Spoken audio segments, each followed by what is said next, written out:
My name is Brandies Dunagan. I expect to see and experience India in its full contrast. I am an i.c.stars alumni from Cycle 11, and I commenced from the program in 2006.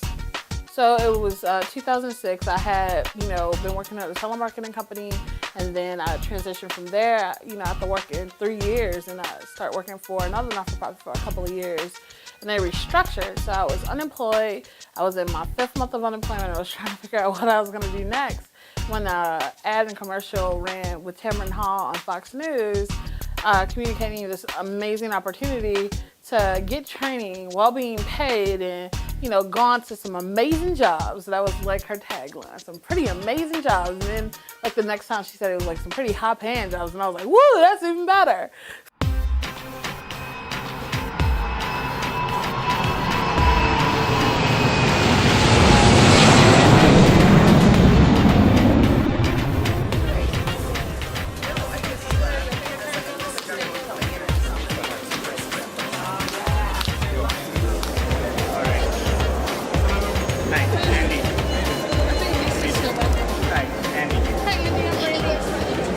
When I was working for a company back in the States, and I trained Indian associates on how to, handle human resource related tasks. And one of the things that they're really efficient with in India are numbers and spreadsheets and facts, and they can analyze it a lot quicker. But with the call center and trying to do, westernized communication, it just wasn't an efficient way to spend time in training.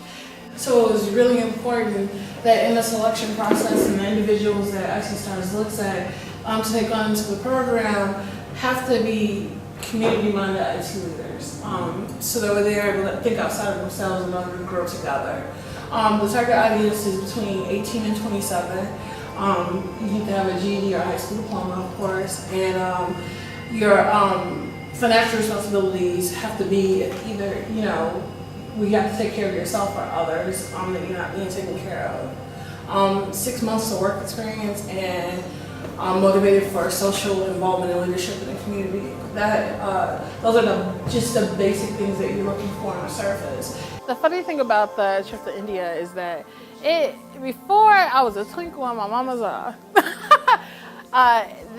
there was a plan. There was this guy named Dave Paswall who was actually the CIO over at Schneider Electric, who had been just burgeoning, just pushing and plotting to make this, exchange happen well before, I was even aware of it.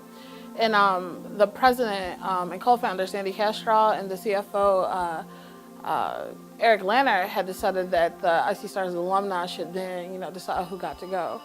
And so I was on the committee who helped figure out and do the logistics around getting people signed up for the trip.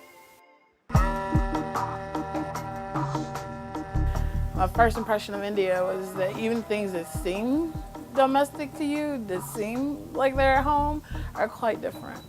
One of the things that, I had an assumption about was that India was a third world country, so maybe women were not as progressive in this country yet.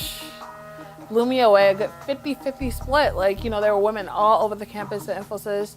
And in fact, the day that we met up with our counterparts to do the information exchange, the group was split down the middle, and I had gotten to meet with the project manager whose job was to prepare consultants who actually were consulting in the United States. So she basically taught them about my culture and, and got them prepared to be consultants abroad. She thought it was pretty cool that there was this not-for-profit in Chicago that helped adults who would then be able to create opportunities for their own communities.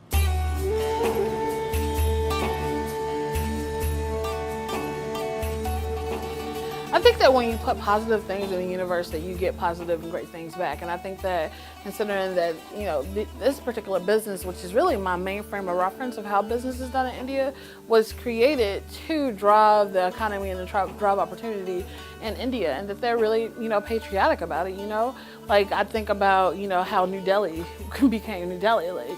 It didn't just get given, they saw it as a goal and they drove it. So the way that they do business is progressive, and I think that it has a community focus. I have a philosophy or a little principle that I like to try to exercise, which is to look at things from the scope of love. And I was surprised to see that it translated well in India. Like, I was inside of a foreign country where people saw me as kind of like, I wanted to say a novelty, but not, I think that belittles like what it was. I just think that I was somebody very different than anybody they had ever met. And I was in a situation where I was holding babies. I was like the president. Like, you know, they often refer to America as Obama land at the time. And so I was holding babies, taking pictures with families. People were quite aggressive about getting pictures with me. I've had, you know, amazing stare-off competitions with people. Like, and what I did is said, these people are not trying to hurt me. They're not trying to steal from me. They just want a moment of time to record a moment where they met somebody that was very different than themselves. And we appeared to be different, but I think we were both enjoying it. I mean, they didn't fret when I took pictures of them. They didn't fret when I asked questions about their circumstances. So I think that I was happy to see that I was still able to keep that kind of perspective even when I was completely out of my element. You know, hot as I don't know what.